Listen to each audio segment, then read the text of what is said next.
राहुल गांधी मैंने सुना है कि विदेशों से पढ़े हैं, लेकिन जब भाषण देते हैं तो लगता है कि कपिल शर्मा उनके सामने फेल है। ठीक है। और मोदी के बारे में आप क्या कहेंगे? मोदी जी अंगूठा टेक हैं। एक मिनट रुकिए। Thank you. नहीं रुकिए ना मैम। जो मुख्यमंत्री जेल में गया वो उससे पहले इस्तीफा दे देता है। ये तो इस देश का दुर्भाग्य है। सबसे पहला मुख्यमंत्री है जो जेल में बैठा हुआ है। जो हिंदुओं की आवाज क्यों नहीं उठाए? हमें 80% है, क्यों नहीं उठाए? आप पाकिस्तान में चले जाओ, बांग्लादेश में चले जाओ, हिंदुओं की क्या हाल है वहाँ पर? वहाँ के लिए क्यों नहीं बोलते हो? या तो जो कॉन्डम मुसलमान यूज कर रहे हैं वो फटे हुए हैं, ठीक है, और या नहीं तो दूसरी चीज ये हो सकती है कि कहीं ना कहीं ये मुसलमान जितने भी भर भर के आ रहे हैं ये बांग्लादेश और पाकिस्तान से आ रहे हैं। मोदी जी आपको पता ही है कि सिर्फ हिंदू मुसलमान की राजनीति करते हैं और 10 सालों से वही करते आ रहे हैं और करते रहेंगे अगर वो आ गए तो इसलिए मुसलमान की राजनीति मतलब क्या? थोड़ा एग्जांपल तो बताइए, क्या बोला उन्होंने कि हिंदू मुसलमान? आपने नहीं देखा अभी उन्होंने क्या बोला कि मुस्लिम को वो सब कुछ दे देंगे और अल्पसंख्यकों को कुछ दे देंगे, जिनके ज्यादा बच्चे हैं उनको दे देंगे। ये एक प्रधानमंत्री पे मतलब क्या होता है? इसके ज्यादा बच्चे, इसका मतलब क्या होता है? ज्यादा बच्चे तो मोदी जी के भी बहन भाई कई सारे हैं, तो क्या उनको भी वो हो जाएगा? आप ये खुद बताइए ना। कि उन्होंने मुसलमानों को टारगेट करते हुए बोला कि ये अल्पसंख्यकों को दे देंगे, ये उनके ज्यादा बच्चे उनको आपकी प्रॉपर्टी दे देंगे, महिलाओं के मंगलसूत्र दे देंगे। तो ये एक प्रधानमंत्री पे कोई भी शोभा नहीं करता कि इस तरह से वो किसी को भी बोले। बोला था कि राहुल गांधी ने बोला कि सबका सर्वे कराएंगे। राहुल गांधी ने ये नहीं बोला, उन्होंने मनमोहन सिंह ने ये बोला था कि सारे लोगों का भला होगा। उसका एक पॉइंट उठा के मोदी जी ने सरासर झूठ बोला। राहुल गांधी की बात कर रहा हूँ, उन्होंने मैनिफेस्टो में बोला है कि देश के अंदर सर्वे कराएंगे, जिसकी संपत्ति होगी सबको बांटेंगे, गरीबों को लेकर। हाँ, तो अगर ये बोला तो कोई गलत नहीं बोला, क्योंकि वही बोल रहे हैं कि महिलाओं का सर्वे कराएंगे, उनकी जो प्रॉपर्टी रखी है। नहीं, ये गलत, आप ये लोग गलत कह रहे हैं। ये कुछ नहीं बोला राहुल गांधी ने। नहीं, मोदी वही बोल रहे हैं कि सर्वे कराएंगे। तो झूठ बोलने की आदत है मोदी जी की। बिल्कुल। अच्छा, हाँ, झूठ बोलने की आदत है। बिल्कुल। 50 से सारे लोग कहेंगे, आप पूछ ली किसी से भी, अंधभक्तों को छोड़ के। अंधभक्तों को छोड़ के सारे लोग यही कहते हैं। आप इंस्टा पे चले जाइए, मैं तो देखती हूँ इंस्टा पे सारा जो आजकल का यंगर्स हैं, वो सारे जो यूथ हैं वो सब राहुल गांधी को सपोर्ट कर रहे हैं। मैं खुद राहुल गांधी को सपोर्ट कर रही हूँ। आप राहुल गांधी? बिल्कुल राहुल गांधी को सपोर्ट कर रही हूँ। उसकी मेहनत को सपोर्ट कर रही हूँ। जिस जज्बे से वो कन्याकुमारी से कश्मीर तक चला है उसको सपोर्ट कर रही हूँ मैं। अच्छा, उस चीज को सपोर्ट करो, लेकिन बोल रहे हैं कि जो मोदी ने जो सड़क बनवाई है, राहुल गांधी उसी का प्रचार कर रहे हैं घूम कर सड़कों पर। चलें, अगर ये है, हाँ, ये बात आप कह सकते हैं कि एक रोड के अलावा उन्होंने कोई और काम नहीं करा। रोड को छोड़िए, रोजगार की प्रॉब्लम सॉल्व होनी चाहिए। हमारे सारे काम खत्म हो चुके हैं, सारी चीजें बंद हो चुकी है। मेरे अपने फादर का बहुत अच्छा कंस्ट्रक्शन का काम था, लेकिन जब से ये 2014 से जब तक ये आए हैं, जब तक बिल्कुल काम चौपट हो चुका है। मेरा अगला सवाल आपसे ये है कि केजरीवाल दिल्ली के मुख्यमंत्री हैं, है ना? केजरीवाल जेल के अंदर थे, आपको पता होगा। अब वो कल ही जेल से रिहा होके बाहर आए हुए हैं। मैं बहुत खुश हूँ केजरीवाल जी के लिए। बहुत खुश हूँ आप? और मैं बहुत सपोर्ट करती हूँ केजरीवाल जी को भी, क्योंकि दिल्ली के लिए उन्होंने बहुत कुछ किया है। केजरीवाल ने जी, 200 यूनिट फ्री है, 200 यूनिट लाइट के फ्री है, पानी फ्री है। और आपका हॉस्पिटल्स में देखिए, आज ही मैं लोकनायक हॉस्पिटल में गई हूँ, इतनी क्लीनिंग थी। अब से मैं कई साल पहले गई। लेडीज के लिए बसेस फ्री हैं। क्या बोल रहे हैं आप? बसें फ्री हैं लेडीज के लिए जी। और पुरुष ये बोलते हैं हमारे लिए फ्री में क्यों नहीं कर रहे हैं, सिर्फ लेडीज के लिए फ्री क्यों कर रहे हैं? क्यों? उनके घर की भी तो लेडीज हैं। अरे उनके लिए दारू फ्री है, जिंदगी बर्बाद करो। केजरीवाल जो व्यक्ति अपने परिवार का नहीं, वो दूसरे की बात क्या करेगा बताओ? केजरीवाल मीडिया के सामने कसम खाई थी कि मैं ना गठबंधन करूंगा बीजेपी से ना कांग्रेस से। इतना जाहिल आदमी केजरीवाल, आप उसकी बात करो, राहुल गांधी की बात करो। कितने पढ़े हुए हो तुम? कितने पढ़े हुए हो? IAS ऑफिसर है वो। ऐसा एक मिनट मैडम, नोक पर है, एक मिनट। राहुल गांधी मैंने सुना है कि विदेशों से पढ़े हैं, लेकिन जब भाषण देते हैं तो लगता है कि कपिल शर्मा उनके सामने फेल है। ठीक है। और मोदी के बारे में आप क्या कहेंगे? मोदी जी अंगूठा टेक हैं। एक मिनट रुकिए। Thank you. नहीं, रुकिए ना मैम। अभी तो अंगूठा टेप ने तो राम मंदिर बनवा दिया।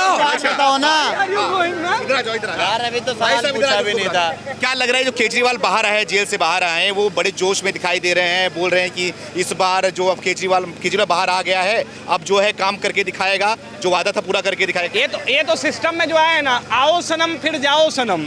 ठीक है, 2 तारीख को फिर चले जाएंगे, आपको पता ही होगा। और चलिए केजरीवाल की बात करते हैं। देखिए, मैंने एक बात बोला है कि मोदी जी हाथी है, ठीक है, तो इस पे एक डायलॉग मेरे को याद आ गया कि हाथी चले बाजार तो कुत्ते भौंके हजार।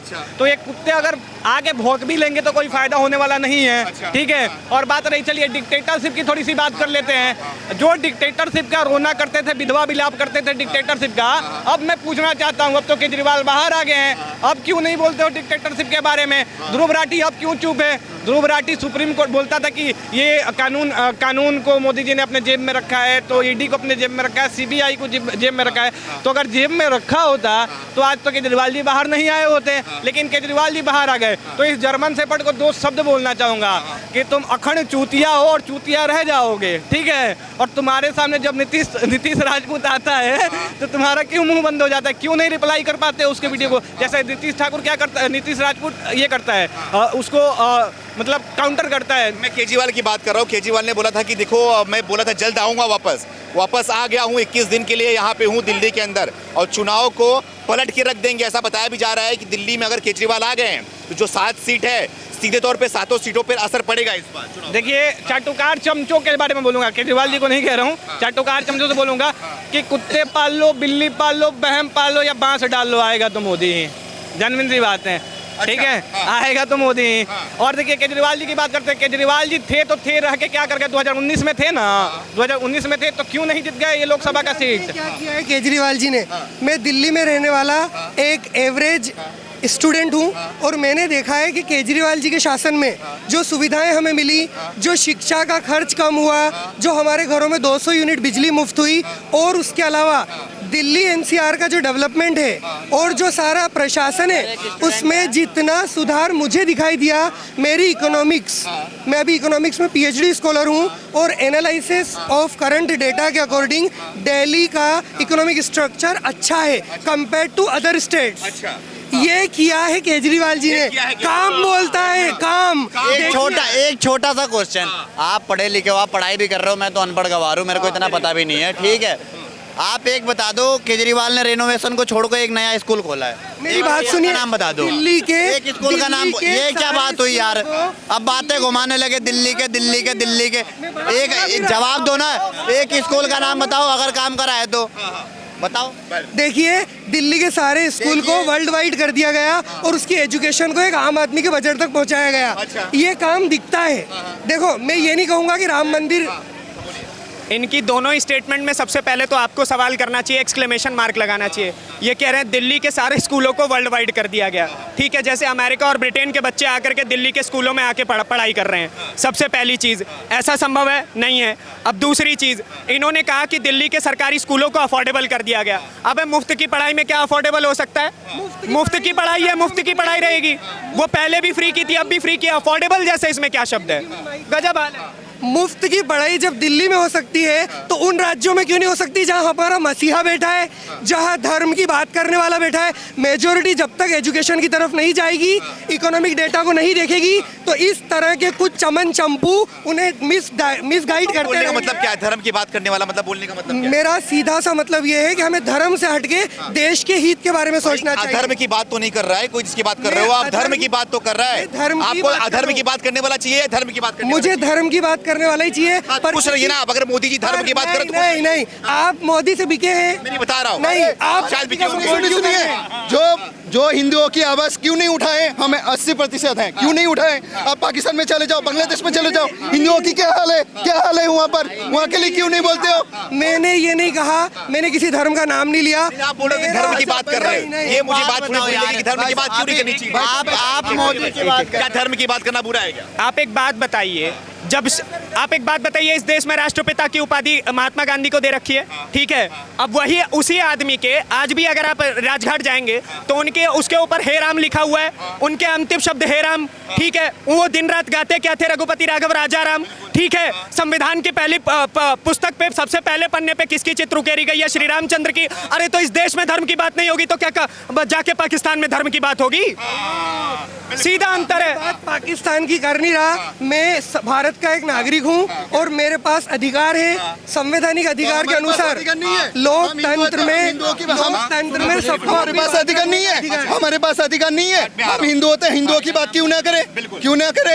47 में ये बताओ, 47 47 में क्यों लाइक पार्टीशन? पहले आप अपनी बात तो खत्म मैं करिए। यहाँ पे थोड़ा पूछना चाह रहा आप हूँ। अपनी नीतीश बात ठाकुर जी खत्म हमारे करिए। साथ में हैं, जो कि पत्रकार हैं। आपसे पूछना चाहूँगा, पत्रकार के तौर पे आपने देखा होगा, कवर किया होगा, और जो केजरीवाल जब जेल में गए थे उसको भी कवर किया था। अब केजरीवाल जेल से बाहर भी आए हैं, तो क्या देखते हैं कि केजरीवाल के बाहर आने के बाद जो समीकरण है दिल्ली का वो बदलते दिखाई दे रहा है क्या? जो 7 सीटें, 7 सीट पे क्या असर पड़ रहा है इससे? देखिए इस मेरे हिसाब से, क्योंकि मैंने अभी तक सारी लोकसभा सीट कवर की है दिल्ली की, आप जब ऑन ग्राउंड उतरेंगे तो आपको क्लियर पता चलता है कि कहीं ना कहीं ओपोजिशन के कम वोट आपको देखने को मिलेंगे। ठीक है, जब आप ग्राउंड पे भी उतरेंगे, आप इस समय भी जितने लोग खड़े हैं, आप सबसे फटाफट पूछ लीजिए 24 में किसकी जीत है, तो नारे मोदी के ही लग रहे हैं। ठीक है, हाँ, विधानसभा में केजरीवाल के आने से इफेक्ट पड़ सकता था या हो सकता है। मैं लोकसभा की बात कर रहा हूँ। हाँ, लोकसभा में कोई इफेक्ट नहीं है। भाई साहब, आप एक बात, आप इतिहास में झांकिए। 1996 सबसे पहले जयललिता जेल में गई। जब वो जेल जा रही थी, उससे पहले उन्होंने इस्तीफा दे दिया था। उसके बाद 1997 लालू यादव जेल गए।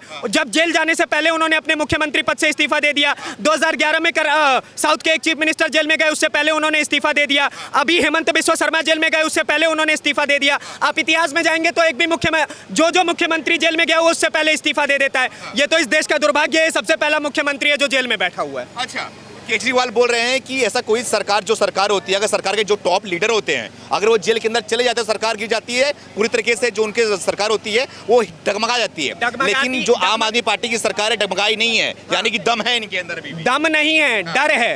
डर है। डर किस चीज का है? कि अगर ये पार्टी छोड़ेंगे तो या तो ये भेद खोल देंगे और वो लोग लेंगे नहीं, और उसके बाद ये बीच में रह जाएंगे। ना सरकार, धोबी का कुत्ता, ना घर का ना घाट का वाला हिसाब हो जाएगा। ठीक है, केजरीवाल का, उनके पार्टी के लोगों का।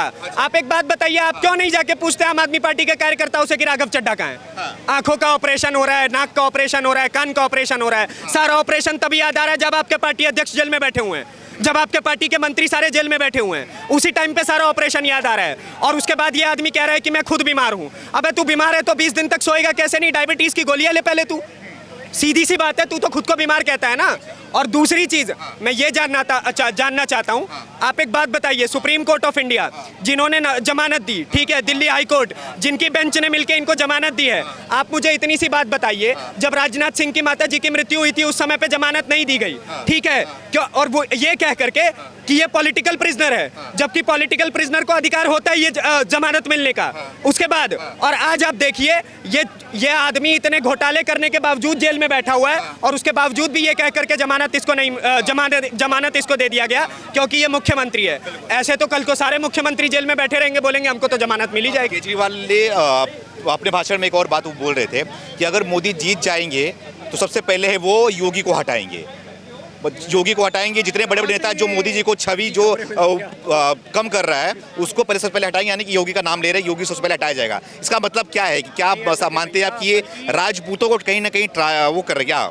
जिनके खुद के घर की रोटियां ठीक से नहीं बन पा रही है ना, नहीं, देखिए, इनके खुद के घर कांच के हैं, तब भी ये दूसरे के घर पे पत्थर मार रहे हैं, और अगर इनके घर पे पत्थर पड़ेगा तो ये बोलेंगे। आप एक बात बताइए, इसमें योगी आदित्यनाथ को बुरा कहने वाली क्या बात है? आप एक छोटी सी चीज नोटिस करिएगा कि जब नरेंद्र मोदी स्टेज पे होते हैं और योगी आदित्यनाथ स्टेज पे होते हैं, ठीक है, तो हमेशा योगी आदित्यनाथ नरेंद्र मोदी के पीछे वाली साइड से भाषण देने जाया करते थे। लेकिन पहली बार उन्होंने ये दिखाया कि भाई साहब, मेरा योगी आदित्यनाथ से कोई बैर नहीं है। उन्होंने अपने सामने से उन्हें जाने को बोला कि तुम जाओ और यहाँ से भाषण दे करके आओ, ठीक है, मैं कोई इतना बड़ा व्यक्तित्व नहीं हूँ, मैं भी पार्टी का कार्यकर्ता, तुम भी पार्टी के कार्यकर्ता।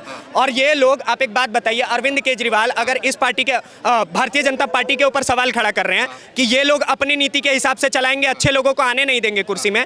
भाई साहब, अच्छे लोगों को तुम कुर्सी में नहीं आने दे रहे हो। तुम सबसे पहले क्या कर रहे हो? तुम अगर मुख्यमंत्री पद से हटने की बात कर रहे हो तो कह रहे हो कि मेरी बीवी मुख्यमंत्री बन जाएगी। मुख्यमंत्री की कुर्सी पे बैठ करके तुम्हारी बीवी भाषण दे रही है, तो तुमने तो सबसे पहले मनीष सिसोदिया को खा लिया, सत्येंद्र जैन को खा लिया, और ऐसे ऐसे करके राघव चड्ढा को खा लिया। 2 आतिशी का नाम तुमने ले ही दिया, ठीक है, ऐसे ऐसे करके कुलदीप का भी नाम ले दिया। इतने नाम तो तुम ले ही रहे हो। तुम अपनी पार्टी को तोड़ने पे ध्यान दे रहे हो कि दूसरे की पार्टी को? इसमें योगी जी का जो नाम लिया उन्होंने, क्या लग रहा है इससे? इसके पहले मुद्दा उठा था कि राजपूत मोदी से नाराज चल रहे हैं, क्या ये राजपूतों को कहीं ना कहीं लुभाने या फिर उनको बांटने की कोशिश कर रहे हैं? सबसे पहले मैं आपको एक बात बता दूं, योगी आदित्यनाथ राजपूत नहीं है, ठीक है, वो एक सेंट है, वो एक मॉन्क है, ठीक है, और उनकी कोई बिरादरी नहीं होती है, ठीक है। उन्होंने भगवा वस्त्र वस्त्र डाल रखा है, उनका दायित्व भगवे वस्त्र के लिए है और मुख्यमंत्री पद की कुर्सी के लिए। तो ये राजपूतों को वोट को अट्रैक्ट करने की बात कहीं से नहीं हो सकती। अगर केजरीवाल के मन में ये है भी तो अपने मन से निकाल दे, क्योंकि सनातन काफी मजबूत हो चुका है। और सुनिए, अगर अब योगी आदित्यनाथ के बारे में बोलोगे तो ऐसा नहीं है कि राजपूत नाराज होंगे। अब राजपूत, ब्राह्मण, भूमियार, बनिया, यादव, जितने भी हैं ये सब के सब नाराज होंगे। और पता है किससे नाराज होंगे? भारतीय जनता पार्टी से नहीं, तुमसे नाराज होंगे। सारे वोट बैंक खो दोगे, क्लियर बात है। विपक्ष ने, जो राहुल गांधी और जितने भी इंडिया गठबंधन के लोग हैं, एक मुद्दा उन्होंने पकड़ा है संविधान का मुद्दा, जिससे कि मोदी जी को कहीं ना कहीं से ये लग रहा है कि ये मुद्दा मोदी जी को कहीं भारी पड़ने वाला है इस बार, क्योंकि जो दलित वोटर हैं वो बाबा साहब अम्बेडकर को मानते हैं, संविधान उन्होंने लिखा है। तो क्या उससे साइड कहीं ना कहीं मोदी जी को उससे नुकसान होगा जो संविधान का मुद्दा उठा रहे हैं? नहीं, कोई नुकसान नहीं है। मैं आपको एक बात बताना चाहता हूँ। B.R. अम्बेडकर, देखिए मैं हमेशा एक बात कहता हूँ, पूर्वज सबके सांझे होते हैं, ठीक है। चाहे वो APJ अब्दुल कलाम हो, वो मुसलमानों के भी प्रिय है, वो हिंदुओं के भी प्रिय हैं, ठीक है। और उसके बाद अगर आप श्री रामचंद्र की बात करेंगे तो हिंदुओं के भी प्रिय और मुसलमानों के भी प्रिय होने चाहिए। उसी प्रकार से B.R. अम्बेडकर हमारे भी प्रिय हैं, उनके भी प्रिय होंगे और सबके प्रिय होंगे, ठीक है। तो ऐसा नहीं है कि B.R. अम्बेडकर के किसी एक जाति के लिए थप्पा लगा हुआ है। B.R. अम्बेडकर ने इस देश का संविधान लिखा था, ना कि एक जाति का, ठीक है। तो देखिए, और दूसरी चीज, संविधान के साथ कोई इतनी गलत चीज हुई नहीं है। सब सुप्रीम कोर्ट ऑफ इंडिया के नजर में है कि क्या हो रहा है, क्या नहीं हो रहा है। अगर सुप्रीम कोर्ट ऑफ इंडिया को गलत लगेगा वो एक्शन ले लेगी, ठीक है। राहुल गांधी कौन होते हैं डिसाइड करने वाले कि संविधान के साथ क्या गलत दिखा रहे हैं? संविधान की किताब दिखाते हैं हर मन से। सुनिए, संविधान की वो जो किताब दिखा रहे हैं ना, उनसे बोलिएगा कि सेक्शन 370 के बारे में क्यों नहीं मुंह खुल रहा था। पूरे संविधान को छोड़ दीजिए, केवल 370 के बारे में मुंह खोल लेते, तब भी संविधान बच जाता। 1984 में संविधान के बारे में किसी का मुख नहीं खुला, 1990s में किसी के मुख से संविधान नहीं निकला। अभी जब ये भारत न्याय यात्रा निकाल रहे थे बंगाल में, उस समय पे वहां पे कई हिंदू महिलाओं के साथ बलात्कार हुआ, तब इनके मुख से कुछ नहीं लिख रहा। ये संविधान की बातें कर रहे हैं, गजबे हाल है। मुंगेरी लाल के हसीन सपने, सरकार बननी नहीं है, बड़े बड़े वादे कर देंगे कि 10 लाख आपके अकाउंट में, आपको इतनी नौकरियां, आपको इतना ये, आपको उतना वो। अरे भाई, तू पहले खुद रोजगार पाले, तू अपनी खुद की पार्टी पहले संभाल ले। मतलब वही बात है, तू घर में भूजी भांग ना डेढ़ी पे नाच। घर में खाने के लिए रोटी नहीं है, दूसरे को बोल रहे हो कि तुमको नाच दिखाने चलते हैं, आओ चलो। गजबे हाल है भाई। वही बात है ना कि बोल रहे हैं कि देश के अंदर जो गरीब जनता है उनके घर में खाने के लिए रोटी नहीं है, मोदी ने रोटी तक छीन लिया है उनसे। आप ना एक काम करिए, चांदनी चौक है, बोलना तो नहीं चाहिए किसी वर्ग के बारे में इस प्रकार से, लेकिन यहाँ पे कई भिखारी होते हैं, ठीक है। आप वहाँ से लेकर के वहाँ तक चलिएगा, आप किसी से भी पूछ लीजिएगा ना कि आज सुबह से भूखे हो, तो वो बोलेगा कि मेरा पेट भरा हुआ है, ठीक है। भूखा कौन है? कांग्रेस पार्टी के कार्यकर्ता, क्योंकि 2-3 रोटी से पेट भरती तो बात और थी। इनका पेट ही 350 करोड़ रुपए से भर रहा है। इनका भूखे हकीकत में कांग्रेस पार्टी के कार्यकर्ता है, क्योंकि 350 करोड़ रुपए से पेट भरता है। आपको ये बात याद होगी कि ओलंपिक गेम जब हुआ था तो उस समय पे घोटाला किस प्रकार से किया गया। जो एक कुर्सी होती है, प्लास्टिक की कुर्सी, उसकी कीमत कितनी होती है? कम ज्यादा से ज्यादा 800 रुपया, ठीक है। और इन्होंने 2000 रुपए भाड़े पे उसको मंगाया था, 2000 रुपए प्रतिदिन भाड़े पे। तो सोचिए कितने बड़े बड़े घोटाले, कितने बड़े बड़े स्कैंडल हुए हैं। और आप यहीं से थोड़ा सा आगे गुड़गांव चलिए, रॉबर्ट वाड्रा के कुत्ते के नाम पे 200 करोड़ रुपए की प्रॉपर्टी। भाई साहब, इनका कुत्ता भी 200 करोड़ रुपए खा रहा है, तो कांग्रेस पार्टी के कार्यकर्ता सोचिए कितना खाते होंगे। देखने वाली बात होगी, मोदी जी आते हैं उसके बाद क्या कार्रवाई करते हैं, क्योंकि बताया जा रहा है कि मोदी जी जिस तरीके से इंटरव्यू में गुस्से में दिखाई दे रहे हैं कि आने के बाद किसी को छोड़ने वाले नहीं। आते हैं पे एक्सक्लेमेशन मार्क मत लगाइए। अच्छा। आप जनता से ही पूछ लीजिए मोदी आ रहे हैं कि नहीं आ रहे हैं। और हाँ, और दूसरी चीज अगर आप अलाउ करें तो 1 मिनट के लिए आपका माइक पकड़ लूं। 24 में किसकी सरकार बनी? मोदी। किसकी सरकार? किसकी सरकार? मोदी। किसकी सरकार? मोदी। किसकी सरकार? मोदी। किसकी सरकार? मोदी जी। किसकी सरकार? मोदी। किसकी सरकार? किसी की भी। किसकी सरकार? मोदी। किसकी सरकार? मोदी साहब। अब आप बताइए, आज के मोदी, घर घर मोदी होगा। अब एक बात बताइए, आप और मैं स्टैंड ही कहाँ करते हैं? सारा जवाब तो इस जनता नहीं दे दिया ना। और दूसरी चीज, आपने बोला कि नरेंद्र मोदी कह रहे हैं कि बड़ा खतरनाक कार्यकाल होने वाला है। ये नरेंद्र मोदी नहीं कह रहे हैं, ये उनके भाई पहले ही कह चुके हैं। टाइम्स नाउ नव भारत का इंटरव्यू चल रहा था, अमित शाह ने अपने मुंह से पता है क्या बात कही थी कि अब का बीते 10 साल का जो कार्यकाल था वो बड़ा शांत था, ये जो मेरा 24 का कार्यकाल होने वाला है ये सबसे खतरनाक कार्यकाल होगा। और आप सोचिए कि ये इतना खतरनाक कार्यकाल होगा कि CAA तो आ गया, सिटीजनशिप अमेंडमेंट एक्ट, अब ये NRC आना है, फिर 3 किसान बिल भी आएगा, ठीक है। अब से आएगा। अरे भाई साहब, वो मंजर 1 साल का, उस समय पे पता है क्या थी? फौजियों के पास लाठी कम पड़े हुए थे। अब लाठी कट के आ चुके हैं। किसानों को लाठी मारी? भाई साहब, किसानों को नहीं, खालिस्तानियों को। Again there is a big difference between farmer and Khalistanis. ठीक है, खालिस्तानी कौन है? जो भाई साहब इसी लाल किले पे आकर के उपद्रव मचा रहे थे, ठीक है, जिन्होंने इसी आरटीओ पे जाकर के हमारे एक पुलिस वाले को कुचल के मार दिया। निहंग सिखों के द्वारा 3 आदमियों को काट के बैरिकेड पे लटका दिया गया सिंघू बॉर्डर पे। तो ये लोग खालिस्तानी हैं। और जो लोग अपने न्याय की मांग कर रहे थे, शांति प्रिय तरीके से बोर्ड लेकर के खड़े हुए थे कि हमें 3 किसान बिल नहीं चाहिए, या फिर 3 किसान बिल चाहिए भी तो इसे संशोधन के साथ चाहिए, वो लोग किसान थे।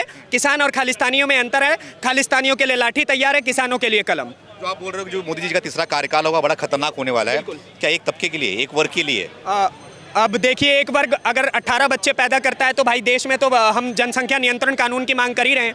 एक तबका दो बच्चे पैदा करना शुरू कर दें, हमें कोई दिक्कत नहीं है। आप जिस एक तबके की बात कर रहे हैं, उस एक तबके के साथ पता है क्या दिक्कत है? उसको लगता है सब गलत मेरे साथ हो रहा है, और जबकि दुनिया भर की मौज ही वही काट रहा है। कैसे मौज? कैसे मौज भाई साहब? आप जहां जाएंगे आपको पता चलेगा कि भाई साहब अच्छा आप ये इस तबके से आते हैं, अच्छा आप ये चीज़ फ्री में ले लीजिए, ये स्कीम आपके लिए रखी हुई है, ये स्कीम आपके लिए रखी हुई है, ये स्कीम आपके लिए बनाई गई थी इस समय में, ये स्कीम आपके लिए है। आप इस तबके से आते हैं, आपको ये पैसे दे दिए जाएंगे, आपको ये पैसे दे दिए जाएंगे। मौज सबसे ज़्यादा वही तबका ले रहा है, तब भी छाती हाय हाय वही पीट रहा है। क्यों? क्योंकि भाई साहब उस एक तबके के पास अगर इतने सारे मौज हैं, लेकिन मौज के साथ साथ बच्चे भी तो इतने सारे हैं, तो कितनों में बांटेगा? वाले की देन है भाई साहब ऊपर। अब देखिए फिर वही बात है, आप ओवैसी के भी बयान को लपेट लेंगे इसमें। वो कह रहा है कि सबसे ज्यादा कॉन्डम मुसलमान यूज करते हैं। अब एक बात मुझे ये बताइए, अगर सबसे ज्यादा कॉन्डम मुसलमान यूज करते हैं तो इसके 2 परिचय हो सकते हैं। या तो जो कॉन्डम मुसलमान यूज कर रहे हैं वो फटे हुए हैं, ठीक है, और या नहीं तो दूसरी चीज ये हो सकती है कि कहीं ना कहीं ये मुसलमान जितने भी भर भर के आ रहे हैं, ये बांग्लादेश और पाकिस्तान से आ रहे हैं, और इसलिए एनआरसी सीएए की जरूरत है। ठीक है, या नहीं तो कॉन्डम ठीक यूज करो, या नहीं तो इन्हें भगा लो। तो सरकार का देन सरकार देख सकती है, बाकी तो वो कॉन्डम सरकार कुछ नहीं कर सकती। लेकिन जो सरकार देखेगी, परिपूर्ण रूप से देखेगी, इसलिए कानून आ रहा है ना। मैं बोल तो रहा हूँ आपको तब से।